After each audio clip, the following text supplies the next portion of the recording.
दोस्तों आज के इस वीडियो में हम बात करेंगे आईटीआर 2 कैसे फाइल करें अगर आपका इनकम सोर्स सैलरी से है और सैलरी के अलावा थोड़ा बहुत कैपिटल गेन भी है। अब वो कैपिटल गेन कहाँ से हो सकता है?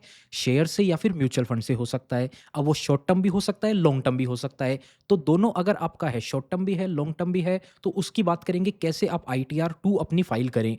अगर आपका सिर्फ और सिर्फ लॉन्ग टर्म कैपिटल गेन है तो आप आईटीआर 1 भी फाइल कर सकते हो। लेकिन अगर आपका शॉर्ट टर्म कैपिटल गेन है या फिर आपका लॉस भी है और आप लॉस दिखाना चाहते हो तो आपको आईटीआर 2 फाइल करनी पड़ेगी। आईटीआर 1 फिर आप फाइल नहीं कर पाएँगे अगर आपको लॉस दिखाना है या फिर आपको शॉर्ट टर्म कैपिटल गेन या फिर शॉर्ट टर्म कैपिटल लॉस दिखाना है।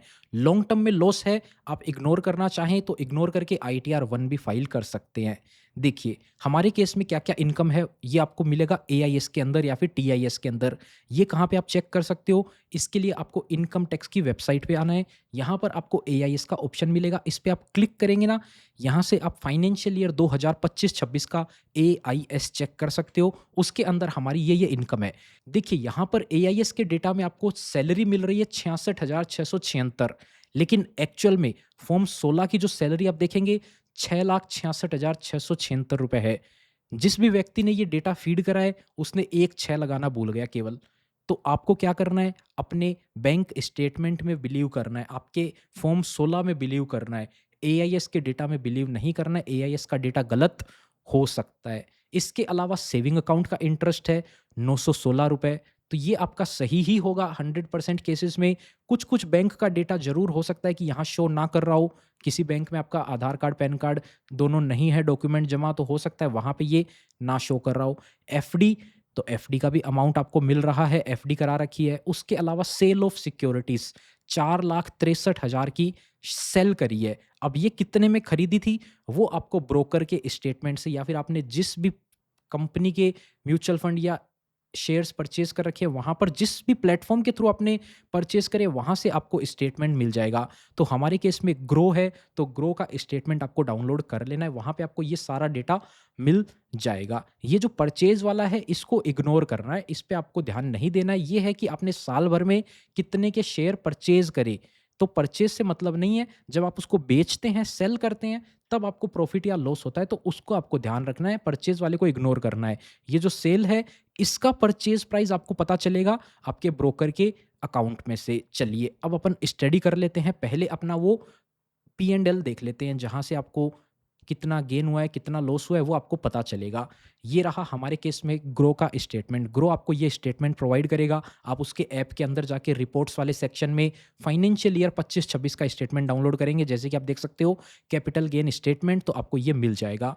अब देखिए, इसने ऊपर एक समरी बना के दे दी भई पहले ही कि इक्विटी में आपको शॉर्ट टर्म में लॉस है, डेट में आपको शॉर्ट टर्म में लॉस है और टैक्सेबल क्या है, लॉन्ग टर्म का टैक्सेबल है। हमारे केस में देखिए जो लॉस है ना, इसको आप इग्नोर करना चाहो तो कर सकते हो, छोटा ही अमाउंट है। और लॉन्ग टर्म कैपिटल गेन में 7,000 प्रॉफिट है, तो आप इस 7,000 को रिपोर्ट करके आईटीआर 1 भी फाइल कर सकते हो। लेकिन हम आईटीआर 2 फाइल करेंगे और इस लॉस को रिपोर्ट करेंगे। ₹500 के आसपास ही है, ज़्यादा नहीं है, ₹500-600 के आसपास ही। आपको आईटीआर के अंदर ये समरी नहीं डालनी होती है। आपको आईटीआर में परचेज़ वैल्यू, सेल वैल्यू डालनी होती है, तो आपको ये डेटा भी इम्पोर्टेंट है। ऐसा नहीं है कि आपने इग्नोर कर देना इसको, नहीं। यहाँ पर देखिए, अब ये आपको ये सारे कॉलम मिल रहे हैं ना, इससे आपको परचेज़ वैल्यू और सेल वैल्यू मिलेगी। देखिए, ग्रो आपको डायरेक्ट वैल्यू नहीं देता है। परचेज़ प्राइस दे रखा है? जी हाँ, दे रखा है। ये रहा ₹103, लेकिन ये परचेज़ प्राइस पर यूनिट की है और 46 क्वांटिटी है। तो इसने टोटल परचेज़ वैल्यू नहीं दी। परचेज़ प्राइस तो दे दी, परचेज़ वैल्यू और सेल वैल्यू आपको चाहिए, जो कि आपको नहीं दी है। अब आपको ये निकालनी पड़ेगी। यहाँ पर शॉर्ट टर्म और लॉन्ग टर्म इसने बता दिया है, देखिए। अगर ये शॉर्ट टर्म, लॉन्ग टर्म भी नहीं बताता, तो आपको जो परचेज़ डेट है और सेल डेट है, जो रिडीम की डेट है, इन दोनों डेट के हिसाब से आपको निकालना पड़ता कि ये शॉर्ट टर्म में जाएगा या लॉन्ग टर्म। लेकिन इन्होंने ये तो आपको दे दिया, चलो अच्छा है। अब अपन इसकी पहले सेल वैल्यू निकालेंगे, फिर हम इसकी बाय वैल्यू निकालेंगे। सेल वैल्यू कैसे निकालेंगे? सेल वैल्यू निकालने के लिए जो क्वांटिटी है ना, इसको मल्टीप्लाई कर देंगे सेल के प्राइस से। ये आपका सेल का प्राइस कहाँ पे है? ये रिडीम प्राइस, इस पे आपको क्लिक करके एंटर कर देना। ये देखिए सेल वैल्यू आ गई। ऐसे ही बाय वैल्यू निकालनी है। बाय वैल्यू कैसे निकलेगी? सेम क्वांटिटी पे मल्टीप्लाई करना है आपको, किससे? जो आपकी ये परचेज़ की प्राइस है। ये आपकी परचेज़ की प्राइस आ गई। अब देखिए, 5,000 का खरीदा,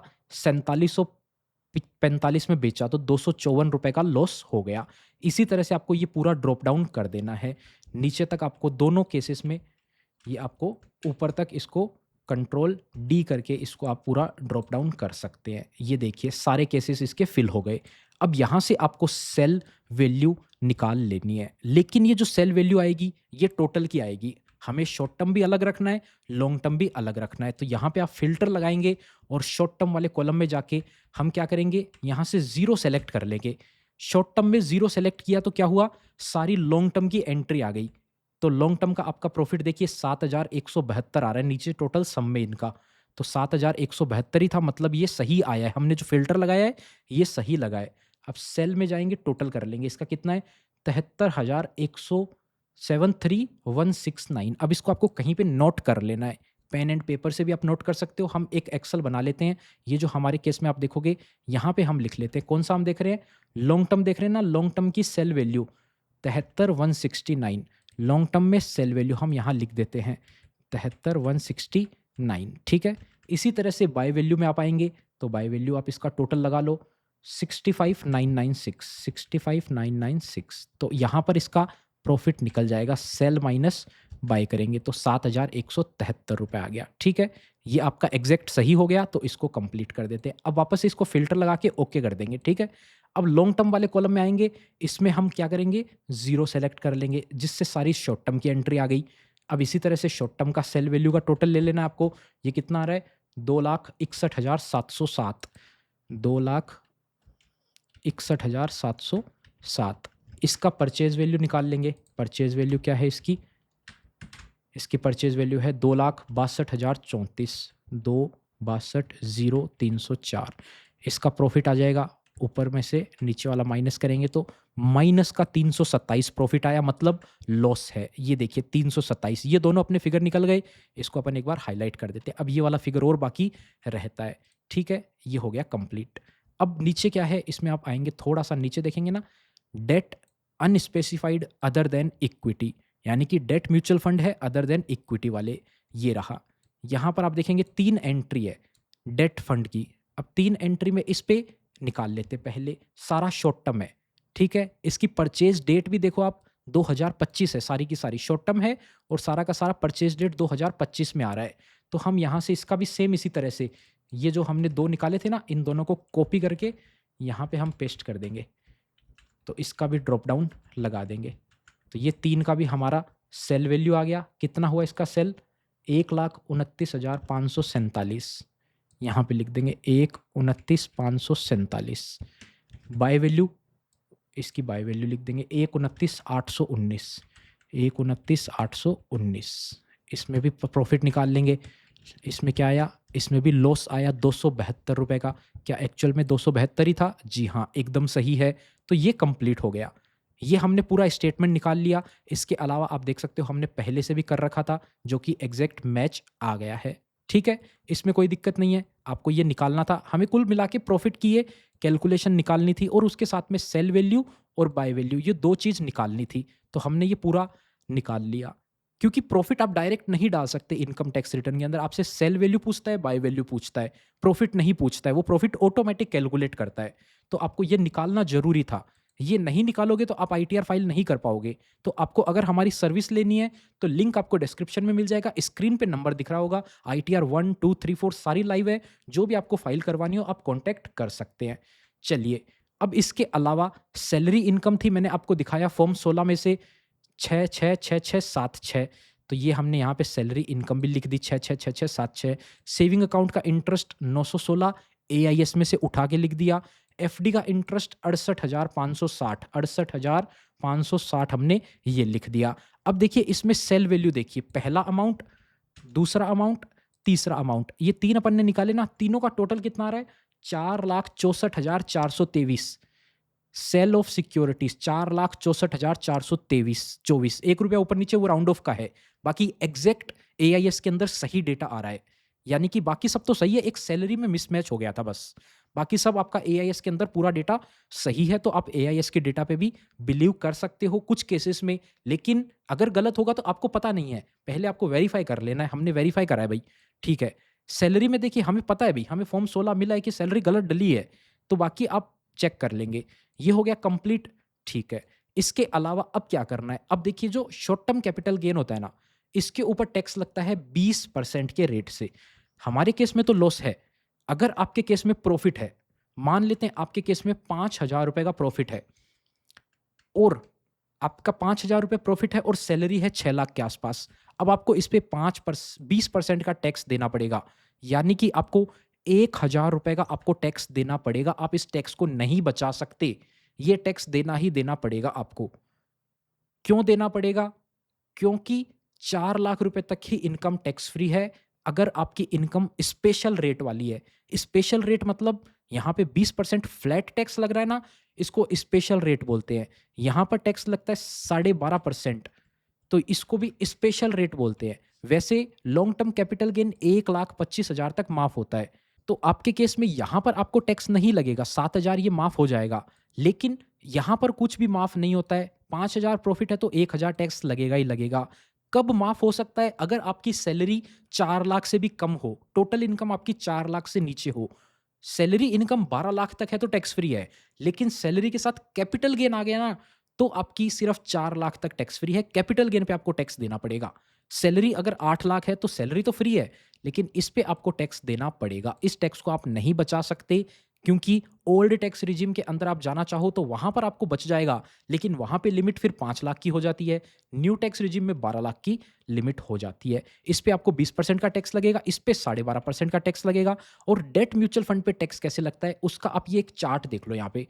आपने उसको 1 अप्रैल 2023 के बाद अगर खरीदा है ना, तो उस पे स्लैब रेट के हिसाब से टैक्स लगने वाला है।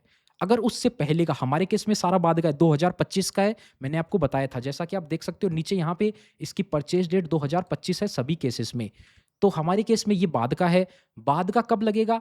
ऑन और आफ्टर, इस पे स्लैब रेट के हिसाब से शॉर्ट टर्म कैपिटल गेन लगेगा।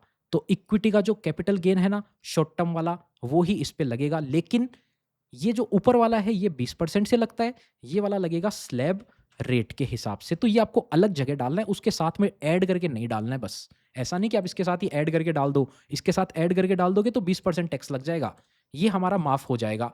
वैसे ऑलरेडी ये लॉस में है, तो इस पे वैसे भी टैक्स नहीं बनेगा। चलिए अब इनकम टैक्स के पोर्टल पे चलते हैं, ये डेटा फाइल करते हैं, कैसे-कैसे, कहाँ-कहाँ पे ये डेटा डलेगा, ठीक है? ये सारा अपने को बस इतना ही डेटा डालना है, ये रहा। यहाँ से लेके यहाँ तक इतना ही डालना है, इसके अलावा कुछ भी नहीं डालना है। चलिए इनकम टैक्स की वेबसाइट पे आ जाते हैं, लॉगिन कर लेते हैं। देखिए लॉगिन करने के बाद में आपको डैशबोर्ड पे ही दिख जाएगा फाइल रिटर्न का ऑप्शन, नहीं तो आप डैशबोर्ड से ई फाइल में जाएंगे, यहाँ पे ई फाइल से इनकम टैक्स रिटर्न पे जाएंगे और यहाँ पे आप क्लिक करेंगे ना, तो आपके सामने ऐसा पेज आ जाएगा। यहाँ से आपको ईयर सेलेक्ट कर लेना है। 26-27 की ITR अभी हम फाइल कर रहे हैं, ऑनलाइन तरीके से फाइल करेंगे। कंटिन्यू पे क्लिक करेंगे, स्टार्ट न्यू फाइलिंग पे क्लिक करेंगे। इंडिविजुअल मतलब कि हम एक पर्सन हैं तो हमारी ITR फाइल होगी, तो ये ऑप्शन टिक करे रहना है। HUF की आप ITR फाइल करें तो ये ऑप्शन आएगा, फिर प्रोसीड पे क्लिक करेंगे। यहाँ से फॉर्म सेलेक्ट करना है। ITR 2 की बात कर रहे हैं हम इस वीडियो में, तो ITR 2 पे क्लिक करेंगे और ओके कर देंगे। लेट्स गेट स्टार्टेड पे क्लिक करेंगे। पहले ऑप्शन पे टिक रखना है। अगर आपकी इनकम 4 लाख रुपए से भी नीचे है तो आपको लास्ट वाले ऑप्शन पे टिक कर देना है। आप बाय डिफ़ॉल्ट इसमें कई बार आपके ऐसे टिक आएगा, तो आपको इसको चेंज करके पहले पे टिक कर देना है और आपको कंटिन्यू पे क्लिक करना है। अब शेड्यूल सेलेक्ट करने हैं। यहाँ पर देखिए काफ़ी सारे शेड्यूल होते हैं। अब इनमें से जो-जो आपके काम के हैं केवल आपको वो ही सेलेक्ट करने हैं। मैंडेटरी लिखा हुआ है मतलब आपको ये रखना पड़ेगा। जनरल के अंदर हो गया। इनकम के अंदर आएँगे, सैलरी इनकम है हमारी, हाँ, तो इसको रखेंगे। हाउस प्रॉपर्टी से इनकम है, नहीं है तो इसको हटा देंगे। कैपिटल गेन है, हाँ है। लॉन्ग टर्म कैपिटल गेन का ये शेड्यूल है, तो इसको भी रखेंगे। अगर आपका सिर्फ़ लॉन्ग टर्म कैपिटल गेन है ना, तो आपको ये वाला रखना है, ये ऑटोमैटिक आ जाएगा। शॉर्ट टर्म में सिर्फ़ ये वाला रखना है, जैसे कि अपन हटाते हैं इस दोनों को। अब अपन सिर्फ़ देखिए लॉन्ग टर्म रखेंगे ना, तो ऊपर वाला अपने आप आ जाएगा। देखिए अपने आप आ गया। वैसे अपन सिर्फ़ ऊपर वाले को रखेंगे, तो ऊपर वाले में ऊपर वाला आएगा। नीचे वाले को करेंगे तो ऊपर वाला साथ में फ्री आएगा। उसके अलावा क्रिप्टो के लिए ये वाला शेड्यूल सेलेक्ट करना होता है। इस वीडियो में हम उसकी बात नहीं करेंगे। अदर सोर्सेज़ है हमारी इनकम, हाँ जी है, क्योंकि ये वैसे भी मैंडेटरी है, इसको आप नहीं हटा पाओगे और आपको कुछ भी नहीं छेड़ना है। अगर आपकी एग्ज़ेम्प्ट इनकम है कुछ, तो आप इसको भी सेलेक्ट कर लेंगे, लेकिन हम इसकी बात नहीं कर रहे अभी। डिडक्शन के अंदर न्यू टैक्स रिजिम में पहली बात तो कोई डिडक्शन मिलती नहीं है, एनपीएस की मिलती है, और हम जो आईटीआर फाइल कर रहे हैं उसमें हमें कोई डिडक्शन लेनी भी नहीं है। तो हम इसको, एक सेलेक्ट आ रहा है ना, इस पे टिक करके वापस अनटिक कर देंगे, सारे हट गए।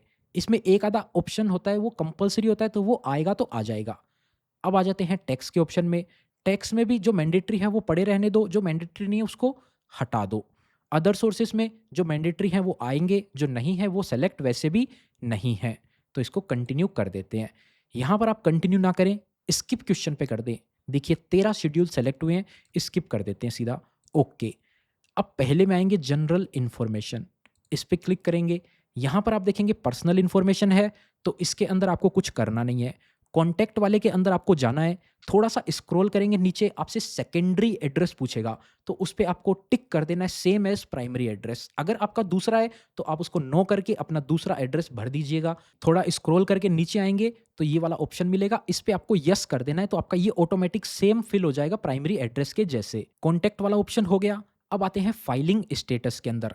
तो पहला ऑप्शन रखना है आपको, इसमें कुछ भी नहीं छेड़ना है, क्योंकि हम ड्यू डेट से पहले आईटीआर फाइल कर रहे हैं। आईटीआर 2 की लास्ट डेट 31 जुलाई है, जुलाई चालू हो गया है, 1 महीने का टाइम आपके पास बाकी है लगभग पूरा। उसके बाद में आपको do you wish to exercise the option under 115 BAC, क्या आप ओल्ड रिजिम में जाना चाहते हैं? मतलब opting out of new regime, new regime से बाहर जाना चाहते हैं? नहीं, तो हमें नो पे टिक करना है।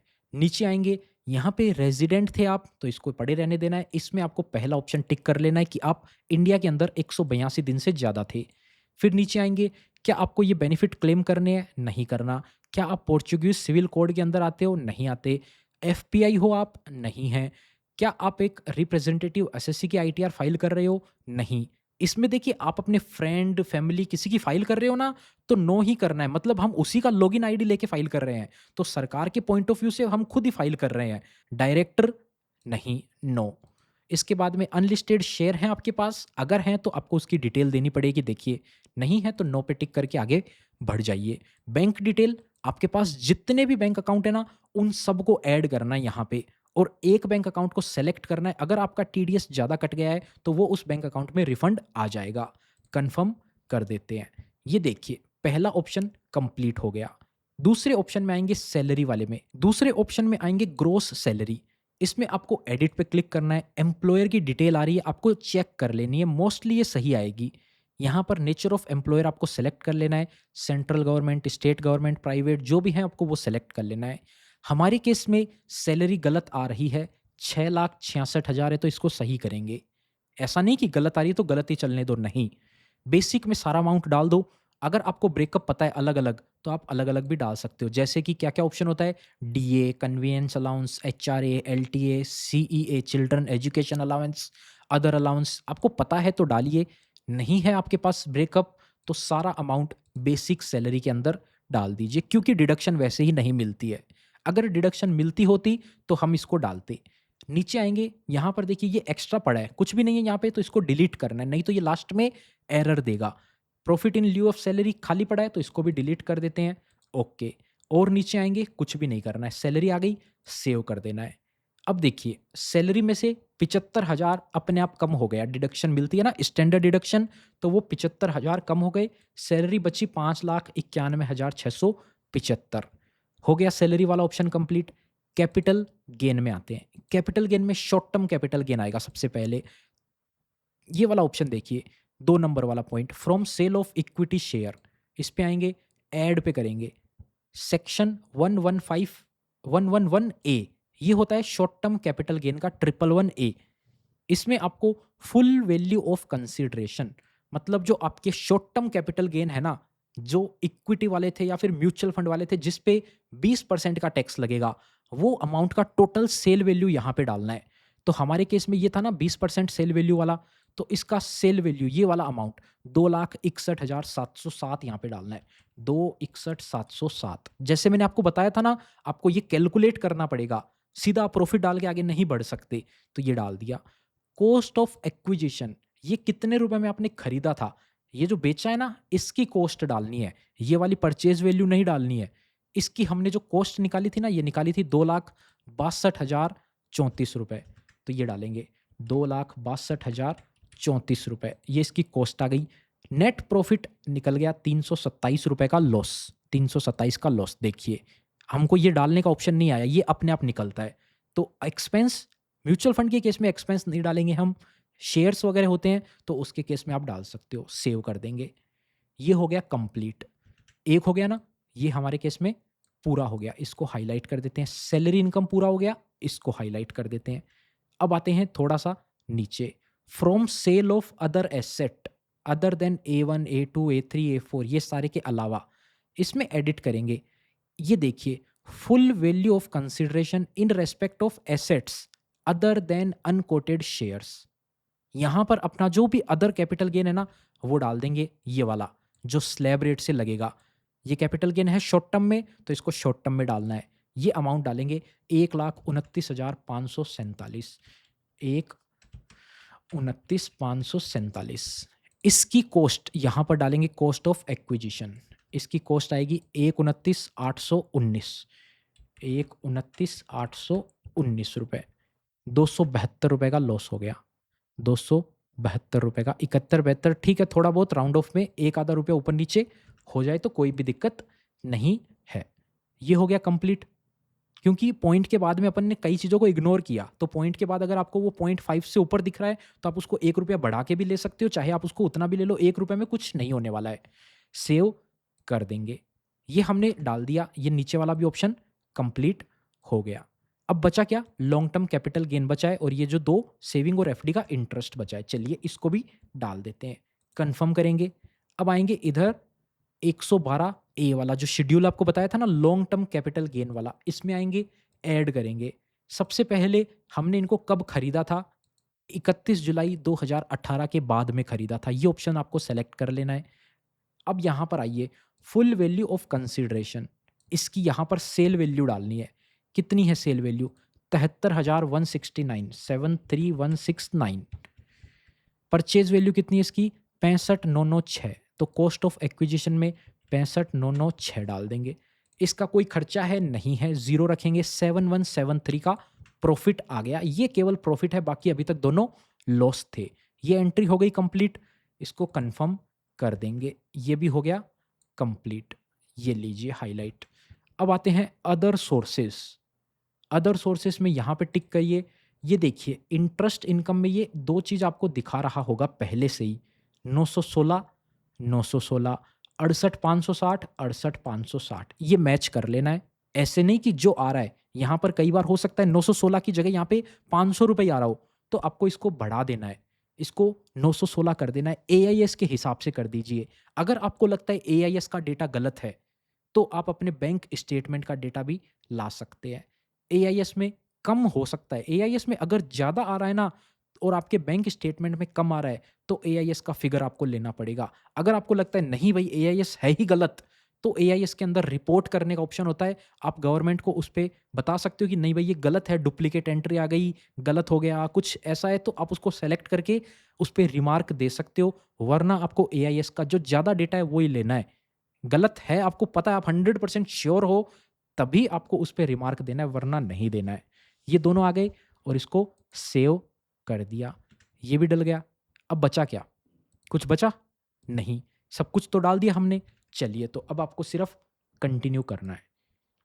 अब आएंगे यहाँ पर schedule BFLA, brought forward losses. जो पिछले साल के आप कोई लॉस लेके आए हो, पिछले साल के क्या आप लॉस लाए थे, नहीं, हमारे केस में कोई भी लॉस नहीं था। अगर आपका पिछले साल का कोई लॉस होता ना, वो एडजस्ट हो रहा होता तो एडजस्ट हो जाता।